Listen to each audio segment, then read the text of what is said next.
예수님께서 이렇게 십자가에 못 박히셔서 최후의 순간을 맞이하게 됐을 때 여러 유언의 메시지가 있지만 오늘 또 하나의 메시지가 있다면 내가 목마르다라고 하는 유언의 말씀입니다.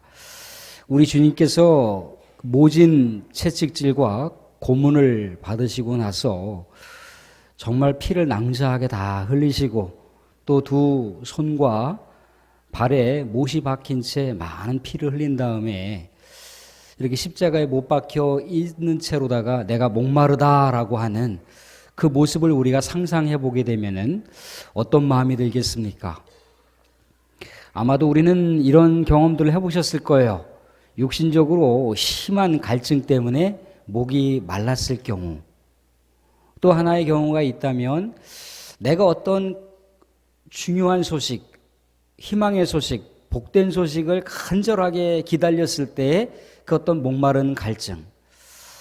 어떻게 보면 하나는 육체적인 갈증일 수 있고 하나는 정신적인, 영적인 갈증일 수가 있습니다. 지금은 좀 그렇진 않지만 제가 이렇게 어렸을 때 시골에서 살게 되면은 행상을 이고서 이동하시는 분들이 좀 많았던 것 같아요. 그래서 워낙 대문 자체가 이렇게 꼭꼭 닫혀 있다기보다도 울타리를 이렇게 엉성하게 쳐놨잖아요. 그래서 누구든지 마음대로 이렇게 대문은 들락날락 할 수가 있단 말입니다. 그래서 이제 행상을 이고 이렇게 다니시는 분들이 여름에 이제 그 햇빛이 너무나 강하게 내리쬐게 되면은 이제 목도 타고 또 물도 마시고 싶고 또 그늘에 가서 좀 쉼도 좀 갖고 싶고 그래서 어느 집이나 들어가서 주인 양반 계시오. 그래서 주인 양반이 아닌 가족 중에 누군가가 이렇게 나오면 목이 너무나 말라서 그러는데 냉수 한 사발만 주시구려 그래요.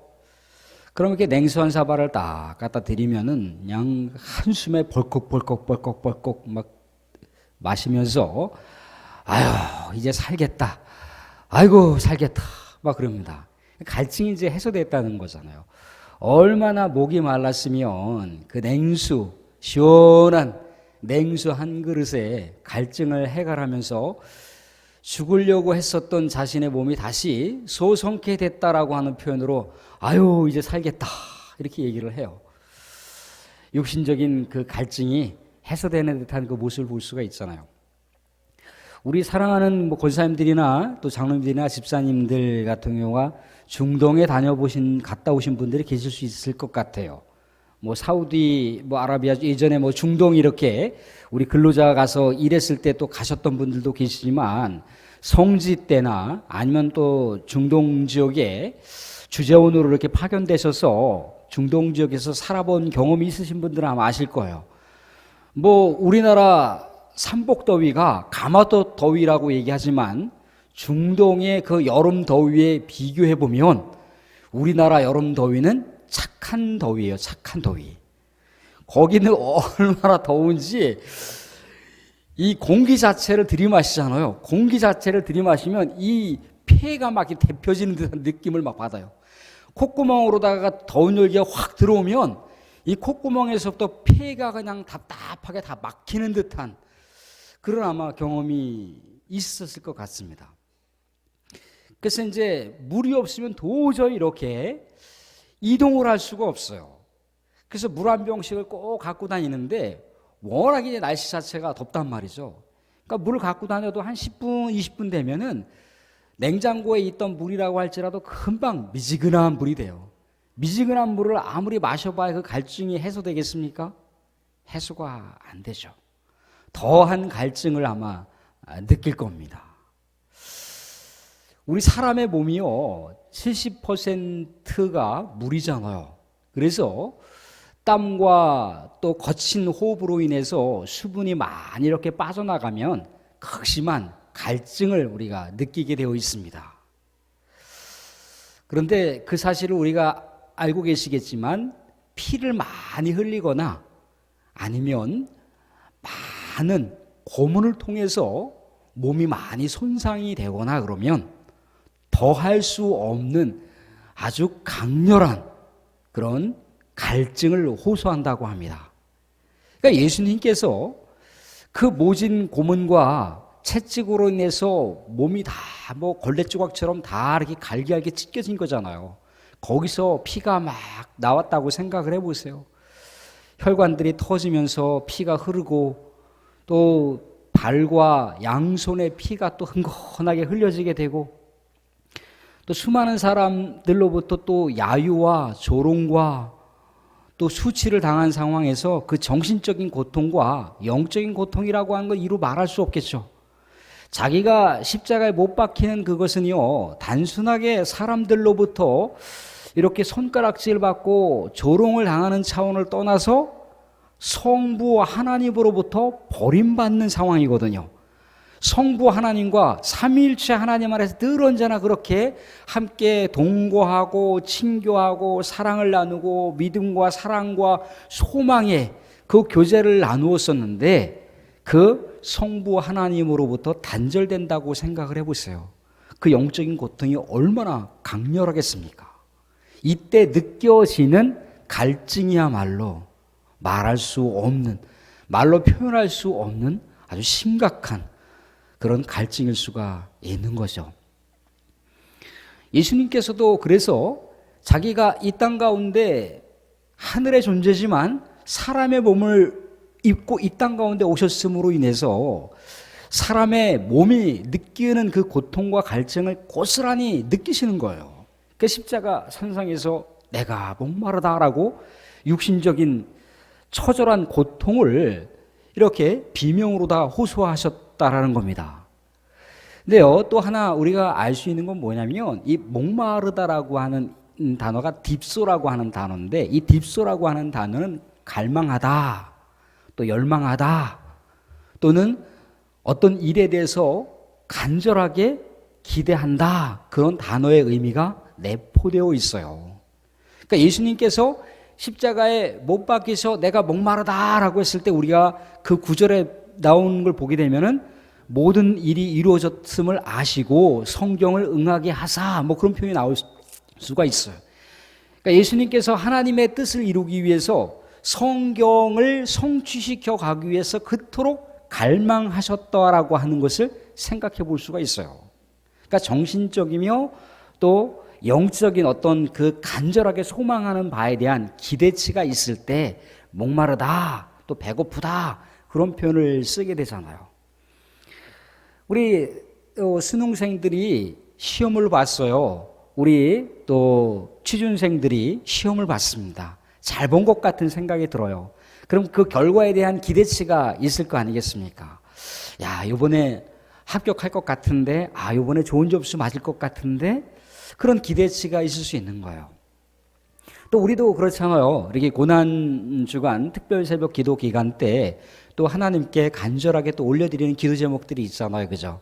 왠지 모르게 내 마음이 평온해지고 왠지 모르게 하나님께서 나의 간절하게 올려드리는 그 소망의 그 기도 제목들을 응답해 주실 것만 같은 그런 기대치가 막 오를 때, 그럴 때 왠지 모르게 우리가 마음이 갈급해지고 또 그런 열망과 사모하는 열정이 들 수 있다는 겁니다.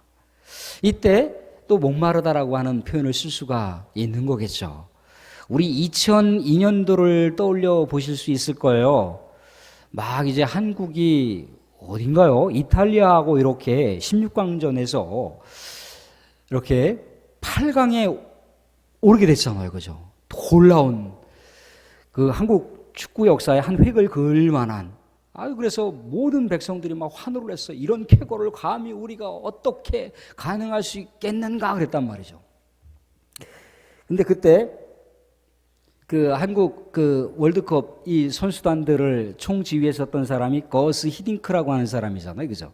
그래서 그 사람이 인터뷰를 하는데 그런 얘기를 했습니다. I'm still hungry. 나는 여전히 배고프다는 거예요. 여전히 배고프다. 그래서 나중에 이제 뭐 8강에서 뭐 스페인하고 이렇게 해서 뭐 승부차기해서 이렇게 또 이겼잖아요. 그죠?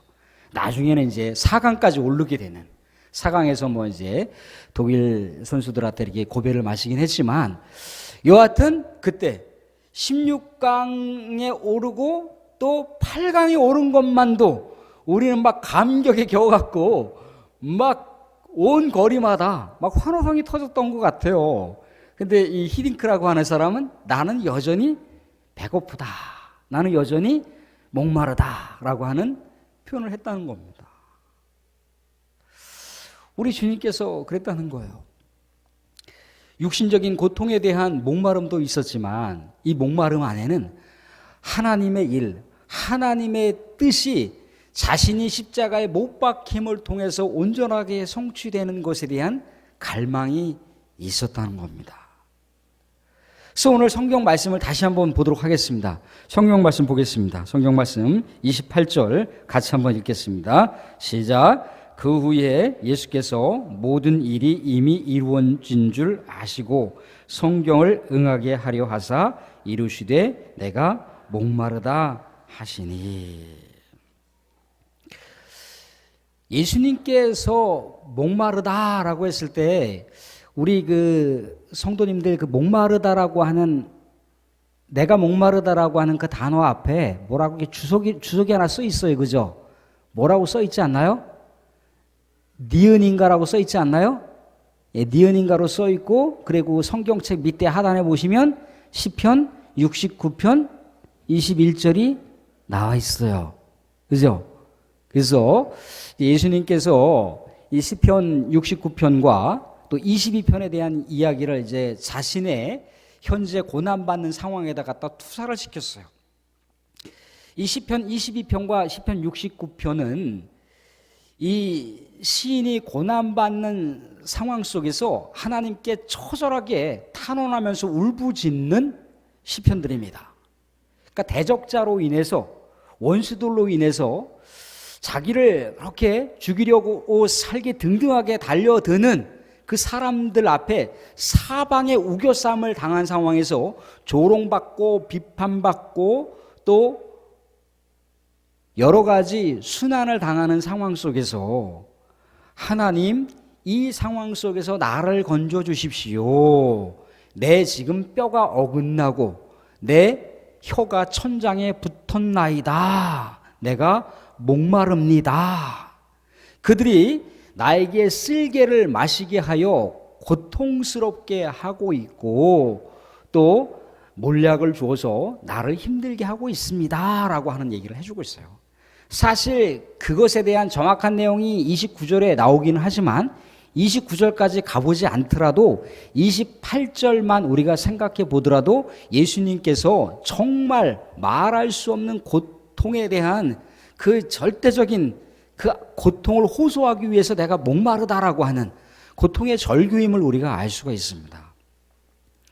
근데 22편을 보시게 되면 이제 어떤 얘기가 나오느냐면 여기 오늘 28절에도 얘기 나오지 않습니까? 예수께서 모든 일이 이미 이루어진 줄 아시고 28절 고 보시면 그 후에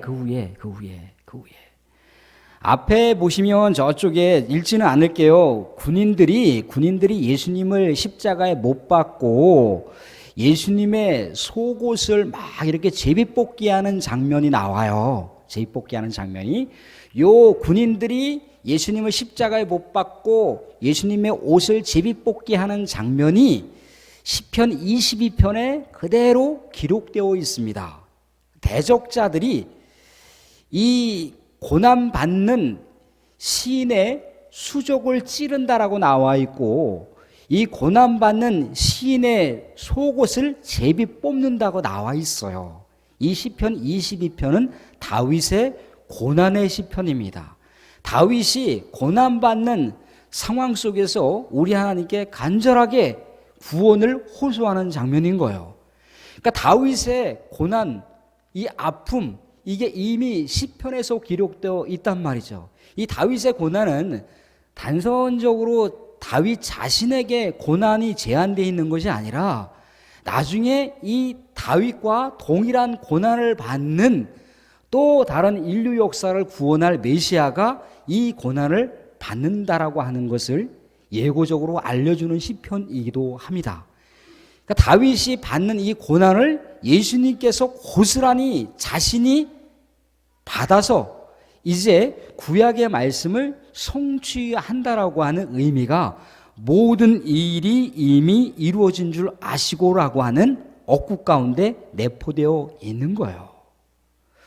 또한 우리는 이사야 선지자라든가 예레미야 선지자를 통해서 또 스가랴 선지자를 통해서 예수님께서 이 땅 가운데 고난받는 메시아로, 고난받는 종으로 오셔서 모든 사람들을 대속하기 위한 그 고난의 길을 갈 것이라고 성경에서 예고해 주고 있단 말이죠.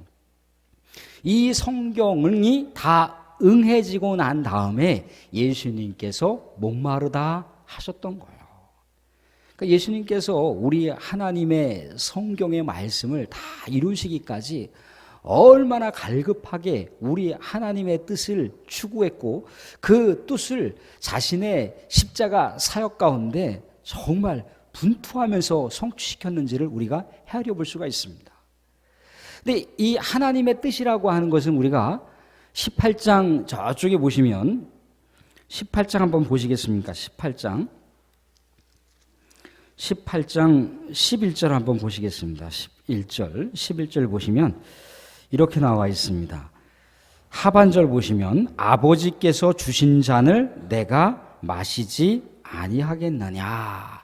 아버지께서 주신 잔이에요. 아버지께서 주신 잔. 십자가 죽음의 잔을 얘기하고 있습니다. 십자가 죽음의 잔. 십자가에서 죽기까지 우리 주님의 뜻을 이 땅 가운데 성취시려고 하는 메시아의 간절한 갈망의 역사가 오늘 우리가 읽었었던 이 요한복음 19장 28절 가운데 기록되어 있는 거예요. 예수님께서 이 땅 가운데 오셨을 때 나는 내가 내 뜻을 이루기 위해서 이 땅 가운데 온 것이 아니라 나를 보내신 이의 뜻을 이루려고 이 땅 가운데 왔다라고 얘기를 해주고 있어요. 그러니까 예수님께서 우리 하나님의 뜻을 목마르도록 정말 전투적으로 십자가에 못 박혀 죽기까지 그렇게 다 이루시려고 분투했다라고 하는 것을 우리가 생각해 볼 수가 있습니다.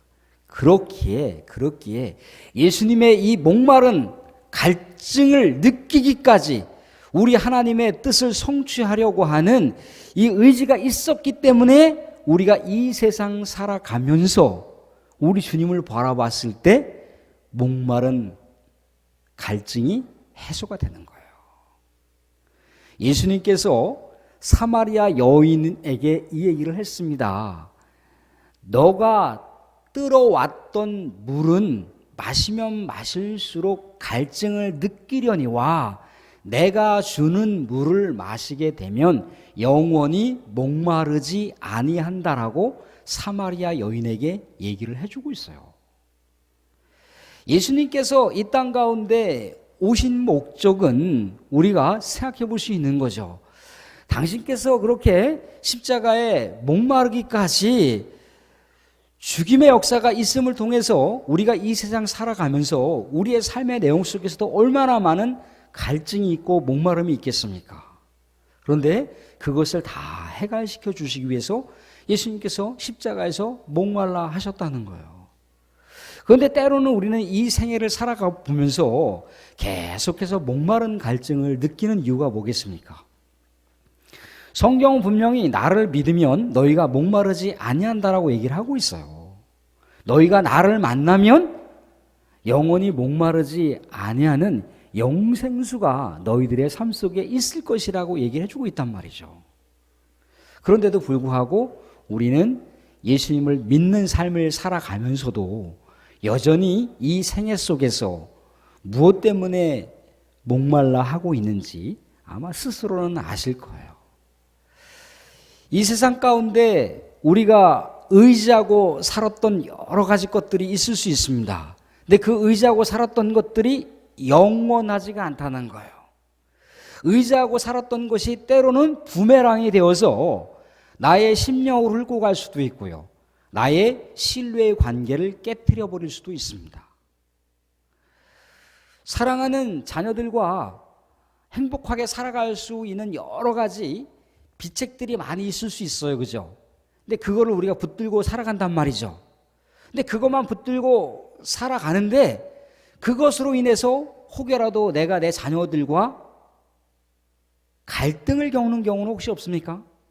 내 사랑하는 아내와 그렇게 내가 세상 가운데 그저 잘 나가는 세상 사람들이 부러워할 그런 세상 지규를 갖고 있고 세상의 권세를 갖고 있으면 우리 집안이 평안해지겠지, 태평성대를 이루겠지라고 생각을 하고 많은 사람들이 내 아이의 명령 한마디에 다들 굽신굽신거리고 조아리는 그 모습, 그것이 어떻게 보면 내 사랑하는 자녀들이 바라봤을 때 정말 우리 아버지와 같은 인생, 우리 어머니와 같은 그런 인생을 내가 살아야 되겠다라고 생각을 했는데 그것이 어느 순간인가 추풍낙엽처럼 떨어지는 광경을 자녀들이 보게 됐을 때, 역사가 그런 상황들을 만들어 가게 됐을 때 얼마나 그 상황 자체가 나 자신에게 뼈아픈 모습으로 다가오는 그런 경우가 있을 수 있지 않습니까? 이럴 때 얼마나 많은 갈증을 느끼겠어요.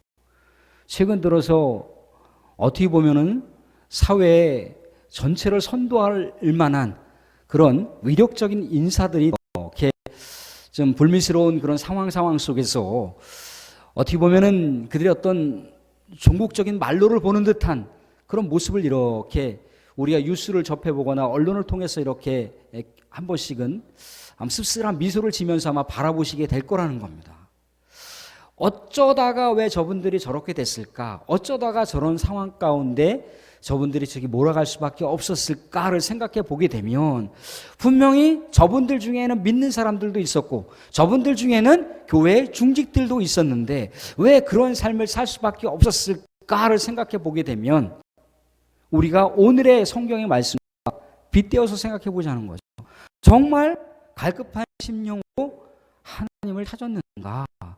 시냇물을 찾기에 갈급했던 사슴처럼 그 시냇물이 아니면 자신의 삶 자체가 끝난다라고 하는 그런 상황 가운데 하나님을 절대적으로 찾는 그런 목마른 갈증이 있었는가를 생각해 보게 되면 물음표가 달려진다라는 거예요. 예수님을 믿으면서도 왜 여전히 우리는 이 세상 가운데 목마른 갈증을 갖는 이유가 뭐겠습니까? 반대로 생각해 볼 수가 있는 거죠. 예수님은 우리들의 목마른 갈증을 다 해소하신 분이세요.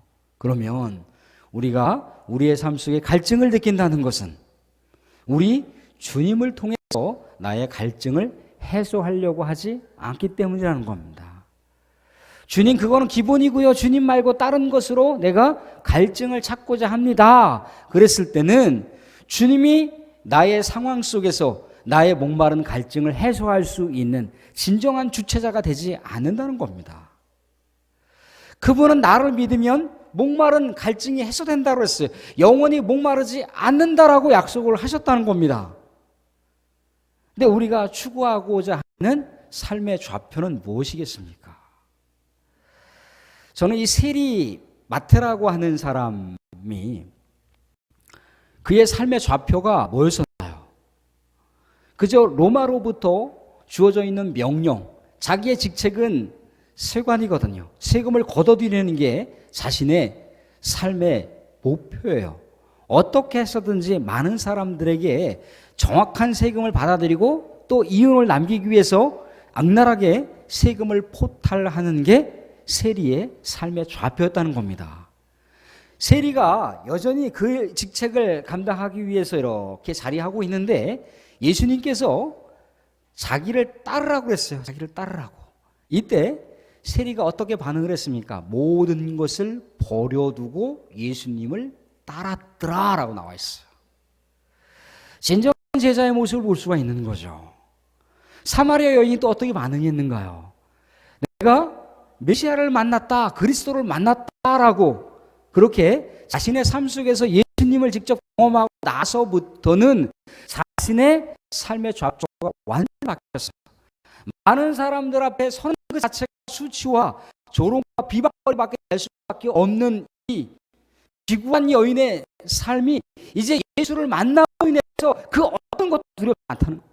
그 어떤 조롱과 그 어떤 비방도 두렵지 않다는 거예요. 그래서 많은 사람들 앞에 당당하게 나가서 내가 메시아를 만났노라고, 내가 그리스도를 만났노라고 그렇게 외칠 수가 있었던 거지 않습니까? 사도 바울이 예수님을 만나기 전에 삶의 목표는 어떤 거였나요? 예수님을 믿는 사람, 그리스도인들을 잡아다가 가두거나 또는 많은 사람들을 고문하는 게 사도 바울의 자신의 삶의 목표였어요. 늘 언제나 율법 중심적으로 살았던, 자기 중심적으로 살았던 삶의 목표가 있었던 이 사람이 다메섹 도상에서, 다메섹으로 그리스도인들을 잡으러 가는 그 도상에서 주님의 현현을 경험했거든요. 예수님을 만나거든요. 그도 얼마나 고민을 했겠습니까? 왜 이렇게 수많은 사람들이 예수를 주님으로 모시는 걸까? 왜 이렇게 수많은 사람들이 고문 박해를 당한 상황 속에서도 불구하고 그 모진 고문을 뚫고서도 예수를 붙들고 치열하게, 그 죽음도 불사하고 예수 그리스도를 오직 예수 그리스도를 붙들고 살아가려고 하는 이유가 무엇일까? 그도 물음표를 갖고 있었지 않았겠어요. 그래서 예수님을 만났습니다. 그가 예수님을 만나고 나서 그의 삶은 운명과도 같이 바뀌었어요. 이제 주의 복음을 위해서 살아가는 주의 도구가 되었다는 거예요. 그래서 헬라어는 아낭케하고 나와요. 아낭케. 운명이라는 이거죠. 예수는 나의 운명이었다는 거예요. 예수는 나의 운명. 그 사랑이 아니고서는 내가 어찌 복음의 일을 감당할 수 있겠는가고 수많은 글들을 통해서 고백하고 있는 거예요. 로마서 보게 되면요, 10장에 뭐 해석이 불분하긴 하지만 거기 보면은 독자가 고민하고 있는 모습을 볼 수가 있습니다. 뭐 하나님을 믿는 사람이에요 불구하고 죄 때문에 막 치열한 고민을 하라, 막 그런 얘기가 나와요. 그래서 그것도 뭐 또 믿는 사람들도 예수님을 믿지만 죄 때문에 여전히 윤리적으로 고민하고 있고 힘들어하고 있어요. 그렇게 적용하시는 분들이 있기는 합니다만, 근데 우리가 7장을 넘어서 8장을 넘어가게 되면 그리스도 때문에, 성령과 함께하는 그리스도 때문에 죄와 율법으로부터 결코 속하지 않는다라고 얘기를 하고 있어요. 그 모든 것으로부터 자유하다라고 얘기를 하고 있습니다. 그러니까 예수님을 만난 다음부터 자신의 모든 인생의 좌표가 오직 예수 그리스도 때문에 만족도, 예수 그리스도 때문에 자신의 삶은 그 어떤 삶의 흔적도, 어떤 삶의 오점도 아쉬움이나 후회가 없다고 하는 것을 강력하게 피력한 내용들이 곳곳에 보입니다. 근데 우리는 어떤 거죠? 여전히 예수님을 믿고 예수님을 의지하고 살아갑니다. 그런데도 여전히 목말라 하는 이유는 뭐겠습니까? 예수님께서 십자가 상에서 사랑하는 내 제자들이요, 사랑하는 내 성들이요, 내가 목마르다. 그 말은요, 내가 목마르기까지 너희들을 사랑한다라고 얘기하고 있어요. 모든 일이 이미 이루어진 줄 아셨다고 했어요. 텔레라고 하는 단어입니다. 다 이루었다라고 하는 단어예요. 요한복음 13장 1절 보시면 내가 이 모든 것을 끝내기까지 사랑한다는 표현을 볼 수가 있습니다. 끝까지 사랑한다는 표현을 쓰고 있어요. 에스텔레오라고 하는 단어입니다. 똑같은 단어예요. 끝까지 모든 것을 다 이루기까지 사랑한다고 하는 얘기가 있는 거예요. 십자가에서 철철 피를 다 흘리면서 내 사랑하는 자들이요, 내 사랑하는 자들이요, 내가 이렇게 죽어서 목마른 갈증을 느끼기까지 너희들을 내가 사랑한다. 그 목마른 갈증을 우리가 이렇게 묵상하고 바라보노라면, 내가 예수님을 위해서 어떻게 살아가야 되겠다, 내가 하나님의 영광을 위해서 어떻게 살아가야 되겠다라고 하는 희미한 나의 삶의 좌표가 보이지 않습니까?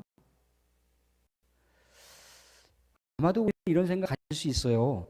예수님께서 십자가에 못 박혀서 목마르다 그러면 한편으로는 그런 생각이 들지 않아요? 예수님께 정말 시원한 한 사발 드리고 싶다. 우리 주님께서 얼마나 목마르실까, 우리 주님께서 얼마나 힘드실까를 생각해 보게 되면 내가 이 세상에 세속적인 시류와 유행을 따라서 살았던 나의 삶의 모습을 조금이라도 우리 하나님의 뜻에 맞춰서 시원하게 나의 삶을 정돈하고 우리 주님께서 원하시는 삶, 그 삶을 우리가 정진할 수 있지 않겠습니까?